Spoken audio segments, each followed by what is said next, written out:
اللہ تبارک و تعالیٰ نے ارشاد فرمایا کہ بے شک جن لوگوں نے کفر کیا ہے نا، قیامت کے دن اپنا سارا مال دے کے، اپنی ساری جائیداد دے کے بھی اگر وہ جان چھڑانا چاہیں گے تو ان کی جان چھوٹے گی۔ وہ دوزخی ہیں تو دوزخ میں ہمیشہ ہی رہیں گے۔ دنیا کا مال قیامت کے دن کام نہیں آئے گا۔ تو بالکل اس سے متصل اللہ کریم نے پھر حکم دیا کہ کوئی چیز کام آنی ہے تو ابھی سے خرچ کر لو اللہ کے راستے میں۔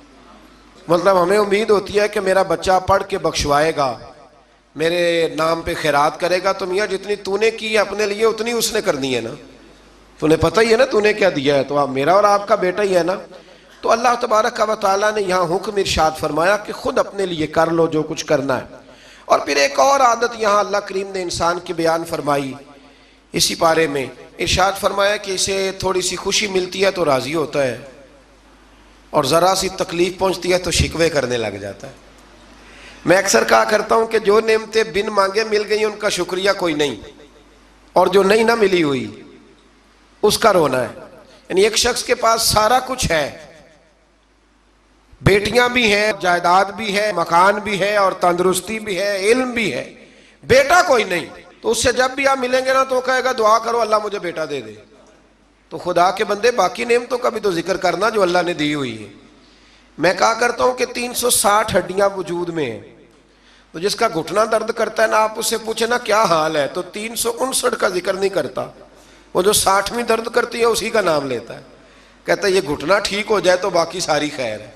تو اللہ فرماتے ہیں ذرا تکلیف دیں تو یہ شکوے کرنے لگتا ہے، زندگی اپنے رب کے حوالے کر دیں سکھی ہو جائیں گے۔ آپ یقین کریں ویسے بھی جان اسی کی ہے، اسی کی ہے۔ ہم تو اپنی مرضی سے مر بھی نہیں نہ سکتے، اپنی مرضی سے مرے تو خودکشی حرام ہے، اس کی مرضی سے مرے تو وہ شہادت کا درجہ عطا کر دیتا ہے۔ وہ کہتے تم مار ہی نہیں سکتے چونکہ مرے جو میری مرضی سے ہو، لہٰذا اس کے سپرد کر دیں۔ آگے اللہ تبارک و تعالیٰ نے نا جنگ احد میں مسلمانوں کے ساتھ جو معاملہ پیش آیا نا، بظاہر مسلمان تھوڑا سا پیچھے ہٹے، کفر کو وقتی طور پر غلبہ ملا، یہ ذرا تھوڑے تھوڑے مسلمانوں کے حالات خراب ہوتے ہیں تو لوگ پریشان ہو شاید یہ ہمیشہ کے لیے، ایسا نہیں ہے، بلکہ جہاں بھی آپ پیچھے جاتے ہیں نا، جو آدمی پیچھے جایا کرتا ہے نا وہ تیز دوڑنے کے لیے جایا کرتا ہے، جب وہ پیچھے جاتا ہے تو اس کا مطلب ہے اب تیز دوڑ کے آئے گا، یہ یاد رکھیں۔ اور جب آپ سمجھیں نا کہ گھٹن زیادہ ہو گئی ہے تو پھر سمجھ لیں اب آندھی بھی تیز ہی آئے گی، یہ اصول ہے۔ اگر کبھی آزمائش زیادہ آتی ہے تو پھر اللہ آسانی بھی زیادہ عطا فرماتا ہے۔ تو مسلمانوں کو ذرا کمزوری ہوئی تو پریشان ہو گئے، تو رب کریم نے فرمایا پریشان نہ ہو، وہ وقت نہیں تمہیں یاد وَلَقَدْ نَصَرَكُمُ اللَّهُ بِبَدْرٍ وَأَنْتُمْ أَذِلَّةٌ، جب ہم نے تمہاری بدر میں مدد کی تھی حالانکہ تم کمزور تھے، اب تو تم ہزاروں میں ہو تو 313 تھے، رب نے تمہاری مدد فرمائی تھی۔ فرمایا احد میں اگر مشکل آ گئی ہے تو پریشان نہ ہو، اللہ اگلے میدانوں میں بھی تمہاری ضرور مدد فرمائے گا۔ پھر اسی پارے میں اللہ کریم نے نا دوڑنے کا حکم دیا ہے، فرمایا دوڑو، کس طرف؟ فرمایا وَسَارِعُوا إِلَىٰ مَغْفِرَةٍ مِّن رَبِّكُمْ، دوڑو دوڑو دوڑو اپنے رب کی بخشش کی طرف دوڑو۔ اور کدھر دوڑو؟ فرمایا وَجَنَّةٍ أَرْضُهَا السَّمَاوَاتُ وَالْأَرْضُ، اس جنت کی طرف دوڑو جس کی صرف چوڑائی زمین اور آسمان کے برابر ہے۔ اللہ کریم نے چوڑائی بتا دی، فرمایا جنت کی چوڑائی اتنی ہے جتنے زمین و آسمان ہے، تمہیں چوڑائی بتا دیا، باقی لمبائی کا حساب کرتے رہنا۔ اور میرے رسول کریم علیہ السلام نے تو جنت کا مضمون سمیٹا تو حضور نے جملوں میں حادی کر دی، بڑی نعمتیں بیان کر کے نا، بڑی نعمتیں بیان کر کے حضور فرمانے لگے اللہ نے تمہارے لیے بڑا کچھ بنایا ہے، اور اتنا کچھ بنایا ہے نہ کسی آنکھ نے دیکھا، نہ کسی کان نے سنا، اور نہ تمہارے دل پہ کبھی خیال ہی گزرا ہوگا، جو نعمتیں رب نے تمہارے لیے جنت میں تیار کی ہوئی۔ تو اس میں اللہ تبارک و تعالیٰ نے اس بات کی طرف بھی ذکر فرمایا۔ پھر اسی پارے کے اندر اللہ کریم نے غصہ پینے والوں کو اور معاف کرنے والوں کو کہا کہ یہ وہ والی نیکی ہے جو اللہ کو بڑی پسند ہے۔ ہمارے زمانے میں غصہ پینے والی عمر آتی کوئی نہیں، چھوٹی عمر میں کہتے ہیں بچہ اس لیے ضدی ہے، جوان ہو جائے تو کہتے ہیں خون گرم ہے، بوڑھا ہو جائے تو کہتے ہیں انہوں نے پتہ ہی نہیں لگتا۔ تو بھائی یہ بتائیں پھر درگزر کی عمر کون سی ہے؟ بچہ تھا تو ضدی تھا، اور جوان تھا تو خون گرم تھا، بوڑھا ہو گیا تو اب چڑچڑا ہو گیا، تو بھائی معاف کرنے کی عمر کون سی ہے؟ میرے رسول کریم علیہ السلام نے زندگی میں دکھ زیادہ دیکھے.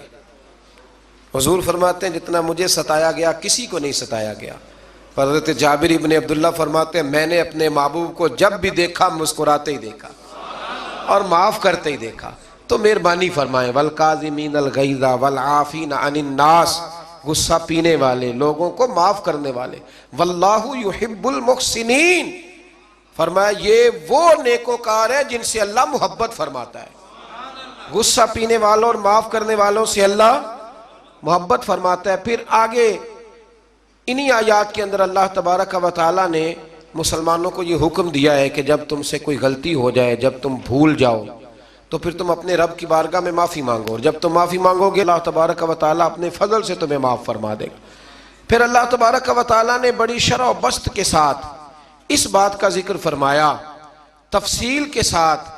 احد کے اندر جب لوگ پریشان ہوئے تھے تو وہ شدید آزمائش کا شکار تھے، تو مالک کریم نے انہیں تسلی دی، فرمایا یہ تمہاری آزمائش وقتی ہے، آنے والے وقت میں اللہ تمہیں کامیابیاں ہی عطا فرمائے گا.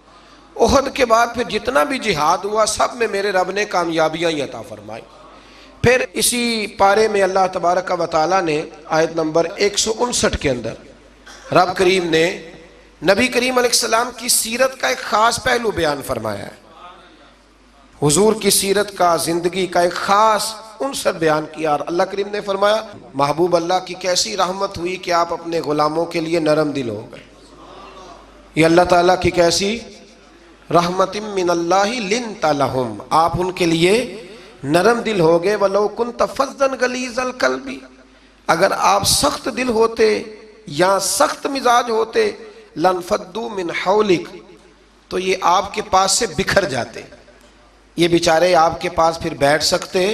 یہ سخت مزاج جو آدمی ہوتا ہے اس کے پاس لوگوں کا جم غفیر نہیں ہوتا، اس کے پاس سے لوگ ٹوٹنے لگ جاتے. اچھا وہ اور چکر میں پڑ جاتا، کہتا دیکھا میرا روب، کوئی میرے پاس نہیں بیٹھتا، کسی کی جرت ہے میرے پاس بیٹھے؟ میں نے کہا روب نہیں جناب، آپ مان کیوں نہیں لیتے کہ آپ اخلاقی طور پہ بڑے کمزور ہیں؟ آپ کے اپنے بچے بھی، میں ابا جی کو جانتا ہوں، کئیوں کو جو گھر جاتے ہیں تو بچے چھپتے ہیں اور تسبیح پڑھتے ہیں کہ ابا جی واپس کب جائیں گے گھر سے. تو یہ کوئی معیار ہے؟ رسول کریم صلی اللہ تعالیٰ علیہ وسلم کی طبیعت کے اندر وہ خاصیت تھی کہ ہر چھوٹا بڑا میرے محبوب کی بارگاہ میں جا کے اپنا دکھڑا سنا لیا کرتا. حضور معاف کرتے تھے، نبی پاک محبت فرماتے تھے. تو اپنی زندگی کے اندر وہ سارے معاملات پیدا کریں. ہم خوابوں کی دنیا میں زندہ رہتے ہیں کہ چلو ٹھیک ہے جی میرا بڑا روب چل رہا ہے، کوئی آدمی میرے قریب نہیں بیٹھتا، تو یہ کوئی کمال نہیں. نبی پاک علیہ السلام کی سیرت کا کمال یہ ہے کہ حضور تک رسائی آسان تھی، ہر آدمی اپنی بات بڑی آسانی کے ساتھ حبیب کریم کی بارگاہ میں عرض کر لیتا تھا. ایک آیت ہے جی جو آپ نے بڑی ضروری یاد رکھنی ہے، یہ آیت نمبر 179 ہے، اس پر آپ نے ضرور توجہ کرنی ہے، ضرور غور کرنا ہے. ایک چھوٹا سا مسئلہ لوگ بڑا اس کو الجھا دیتے ہیں، اللہ کریم نے اس آیت کریمہ میں اس کا بھی بیان فرمایا ہے. اسی پارے میں سورہ آل عمران میں فرمایا وَمَا كَانَ اللَّهُ لِيُطْلِعَكُمْ عَلَى الْغَيْبِ وَلَكِنَّ اللَّهَ يَجْتَبِي مِن رُّسُلِهِ مَن يَشَاءُ. فرمایا اللہ کی یہ شان نہیں کہ عام لوگوں کو غیب کا علم دے، لیکن اپنے رسولوں میں سے جسے چاہتا ہے اسے چن لیتا ہے. عام لوگوں کو اللہ اپنے غیب پر مطلع کرتا، لیکن اپنے رسولوں میں سے جسے چاہتا ہے اسے. یہ ایک سورہ آل عمران ہے، کوئی کسی تفسیر میں آپ نہ جائیں، سادہ ترجمہ کسی کا کیا ہوا پڑھ لیں. عام لوگوں کو اللہ غیب پر اطلاع دیتا نہیں، لیکن اپنے رسولوں میں سے جس کو چاہتا ہے اسے چن لیتا. حضرت عمر فاروق فرماتے ہیں رسول کریم کے علم پر کچھ منافقین نے اعتراض کیا کہ ہم پیچھے نمازیں پڑھتے ہیں انہیں ہمارا علم نہیں. تو کہتے ہیں نبی کریم منبر پر بیٹھے فجر کے بعد، تو فرمایا پوچھو کیا پوچھنا ہے. حضور نے اتنا بیان کیا کہ ظہر کی نماز ہو گئی. پھر زور پڑھ کے حضور دوبارہ منبر پر بیٹھے، اتنا بیان کیا کہ عصر ہو گئی. پھر عصر پڑھ کے حضور منبر پر بیٹھے، اتنی باتیں بیان کی کہ مغرب ہو گئی. حضرت عمر کہتے ہیں حضور نے ہمیں اتنی باتیں بتائیں کہ جہنمی جہنم میں چلے گئے، جنتی جنت میں چلے گئے. اور حضور پھر بیان کرتے ہیں کوئی پوچھنے والا تو پوچھو مجھ سے کیا پوچھنا چاہتے ہو. ہمارے استاد تھے، شیخ تھے علامہ تحسین رضا صاحب بریلی شریف میں، انہوں نے ایک قطعہ کہا تھا بڑا شاندار. کہنے لگے علم غیب رسول کے منکر اس حقیقت کو بھول جاتے ہیں. غیب مانا کہ راز ہے، لیکن راز اپنوں سے کب چھپاتے ہیں. اور اعلیٰ حضرت نے تو قلم توڑ دیے، فرمانے لگے اور کوئی غیب تم سے نہا ہو بھلا جب خدا ہی نہ چھپا رہا. جو سب سے بڑا غیب ہے جب نبی پاک نے اسے ہی دیکھ لیا ہے تو پیچھے کیا رہ گیا. تو اس لیے اس آیہ کریمہ میں اللہ کریم نے اس مسئلے کو حل فرما دیا. ہاں ایک بات ضرور ہے، اس پر ضرور آپ حضرات توجہ کریں کہ اللہ کے انبیاء کی اور نبی کریم علیہ السلام کی بھی کوئی چیز بھی، کوئی طاقت بھی ذاتی نہیں. جو بھی ہے اللہ کا عطا کرتا ہے. کوئی چیز بھی ذاتی، علم غیب بھی ذاتی نہیں، اللہ کا دیا ہوا ہے. آگے سورہ نساء آ جاتی ہے. سورہ نساء کے اندر نا اللہ کریم نے بالکل آغاز میں ارشاد فرمایا کہ یا ایھا الناس اتقوا ربکم الذی خلقکم من نفس واحدہ. اے لوگو اپنے رب سے ڈرو جس نے تمہیں ایک جان سے پیدا فرمایا. ایک بہت بڑے پیر صاحب کے صاحبزادے نے نا ایک شخص سے کہا کہ میرا ذرا خیال کرنا، میں فلاں بزرگ کا صاحبزادہ ہوں. تو آدمی کہنے لگا تو بھی ذرا خیال کرنا، میں بھی نبی کا صاحبزادہ ہوں. اس نے کہا تو کس نبی کا؟ کہنے لگے حضرت آدم علیہ السلام کا. تو چپ کر گیا، کہنے لگا بات تیری ٹھیک ہے کیونکہ سارے حضرت آدم کی اولاد ہے. یہ جو قبائل بنائے جاتے ہیں نا، قبیلے، یہ تعارف کے لیے بنائے جاتے ہیں، صرف تعارف کے لیے کہ پتہ چل جائے اس کا فلاں قبیلے سے تعلق ہے، اس کا. اور برادریوں میں بھی جو قبیلے ہوتے تھے وہ ایک برادری کی بھی مختلف شاخیں ہوتی تھیں، مختلف شاخیں. قریش، بنو امیہ یہ قبیلہ ایک تھا، پھر اس کی آگے شاخیں ہو گئی اور بہت سارے لوگ تھے جو تقسیم در تقسیم ہوئے، شاخیں بنتی جاتی ہیں. تو یہ سارا کچھ کیا ہے؟ تعارف کے لیے ہے، ورنہ اولاد سارے کس کی ہیں؟ حضرت. اور نبی پاک علیہ السلام نے جب خطبہ دیا نا حجت الوداع کا تو حضور نے اعلان فرما دیا، فرمایا نہ کوئی بڑا ہے، نہ کوئی چھوٹا ہے، نہ کوئی گورا ہے، نہ کوئی کالا ہے، نہ کوئی عربی ہے، نہ کوئی اجمی ہے. ہاں ان اکرمکم عند اللہ اتقاکم، اللہ کی نظر میں اس کی عزت زیادہ ہے جو زیادہ پرہیزگار ہے.